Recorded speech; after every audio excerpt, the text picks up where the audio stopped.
Yo guys, what is up? Welcome back to the channel. Today we are reacting to what happens when a submarine hits crush depth. So if you don't know or been living under a rock, there's a submarine was supposed to be exploring the Titanic recently, and checking it out. They paid $250,000 to go see this thing at the bottom of the ocean, 12,000 feet under, and it on its way down, I guess it imploded, so it just like that or something.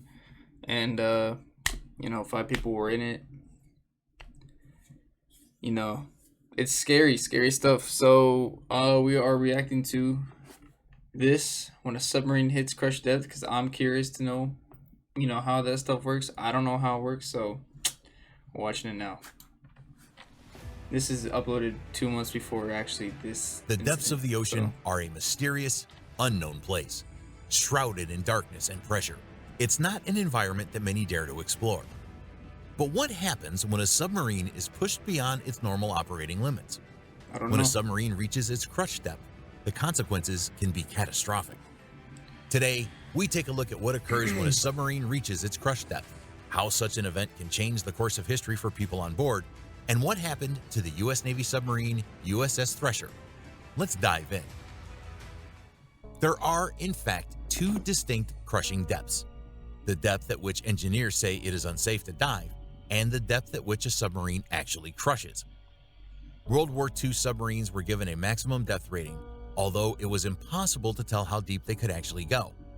Some of them went much below their maximum safe crush depth and made it back up, maybe damaged, while others never made it to the surface at all. So what happens at the true crush depth? The outer hull, the fuel and air tanks, and subsequently the inner Yeah, hull all hold fail up. at So they've been making submarines since like World War I, dude. I still don't understand why would they even like that's crazy. They got U-boats. They go deep, really deep, and they come back up after miles, and they can go all the way across the Atlantic Ocean. But this like modern piece of technology can't. I'm confused about that. true crush. And they get paid like $20 an hour. These guys literally paid $250,000 to get in the sub. I mean, these are World War I era. I mean, these guys are paid like, I don't know, 10 cents to work on these subs, bro. Depth. That's crazy. Submarines' exterior, non-watertight hulls are light and give an effective hydrodynamic form. The inner hull, or pressure hull, is responsible for keeping the pressure differential between the interior and exterior constant. The submarine disintegrates into scrap metal when submerged to crush depth. Pipes and fittings would fail as the submarine got closer to its crush depth, and then the hull would groan and creak before imploding and killing everyone on board in a matter of seconds. Instead of slowly seeping in, the water rushes in, either trapping the air within in a That's bubble scary. at one end of the boat, or generating so much heat that the boat implodes and kills everyone inside. Body parts and fuel oil are among the debris that rises to the top. Very chilling. Wow. What happens to the crew? The crew of a sub Actually, I will don't think suffer a right now range of they've even found anything like on the surface level. I don't think anything's floated up to the surface. So I think they all got like, disintegrated. Everything got disintegrated. unpleasant outcomes in the event of an implosion. Pretty sure it's If all on the a ocean pressure floor. hull implodes at a depth of 2,000 feet, when the air pressure is around 60 atmospheres, the internal pressure will rapidly climb from 14.7 to nearly 875 psi. It would feel like I have being no inside the clue what that cylinder means. of a diesel engine just as the compression stroke pounds per begins square in inch. the areas of the submarine where large volumes of air are trapped. Everything combustible would go up in flames until a massive wall of water crashed down and put an end to the blaze. Anybody unlucky enough to be still alive would be severely hurt by the water's impact and wouldn't have time to suffer the effects of oxygen poisoning or anything else. Human tissues are mostly fluid-filled, making them difficult to compress. An individual's lungs and sinuses would be crushed instantly, and the tremendous shock would knock them out. Even more dangerous would be the sudden onslaught of water would from hurt. the ocean, the vessel's bulkheads and decks, as well as the weight and speed with which various pieces of machinery and engines would hurl towards the crew.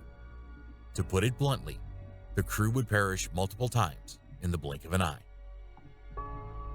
The story of a U.S. Navy submarine that went too deep. On April 10, 1963 at 9:18 a.m., while conducting deep dive trials southeast of Cape Cod, Massachusetts, the nuclear submarine Thresher sank in 8,400 feet of water, killing all 129 men aboard. Sonar operators aboard the U.S. Navy submarine rescue ship Skylark heard a sound similar to air rushing into an air tank. Thresher had radioed that it was having minor problems 5 minutes before the implosion, followed by a series of jumbled, incoherent transmissions and then complete quiet. A short while afterward, the Thresher began to implode and split apart.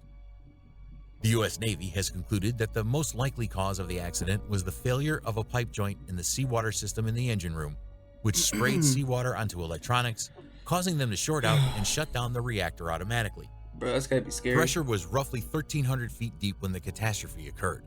Without its In this reactor situation, and electricity, open the hatch, cut in, swing out, cut in, scoop, swing out, cut all the way back up. That's what I'm doing. the Thresher could not prevent itself from I sinking to would die. depths that were 20 to 35% greater than its maximum test depth. Are modern submarines any better than classic ones? Crush depths on German Probably U-boats worse. during World War II typically ranged from 660 to 920 feet. An estimated 1,600 feet is the maximum depth at which modern nuclear attack submarines can be tested. Hence, 2,400 feet is the approximate depth at which they would collapse. Certain military submarines, however, are equipped to dive to depths of 4,200 feet. Torpedo tubes, diesel engine exhaust and air intakes, the periscope, the It's prop crazy. shaft, and many other components require numerous apertures It's in crazy how they submarine built hulls. those things A over 100 submarine's years buoyancy ago. balance is extremely delicate when submerged, and even a small amount of flooding can cause the vessel to collapse. The Bathyscaphe Trieste descended to a depth of 35,813 feet in the Challenger Deep in the Marianas Trench, which is located a couple of hundred miles east of the Is that even Philippines. possible, dude? The depth of the ocean there is 36,200 feet. Dang. A depth of this magnitude results in water pressure of over 1,000 atmospheres. The Trieste had a steel hull 5 inches thick and a diameter of 6.5 feet. How's that even Thanks for buoyant? watching. If you enjoyed this video, please give it a thumbs up and subscribe to our channel for more. That's crazy, bro. Anyways, now that you guys are informed, now that I'm informed,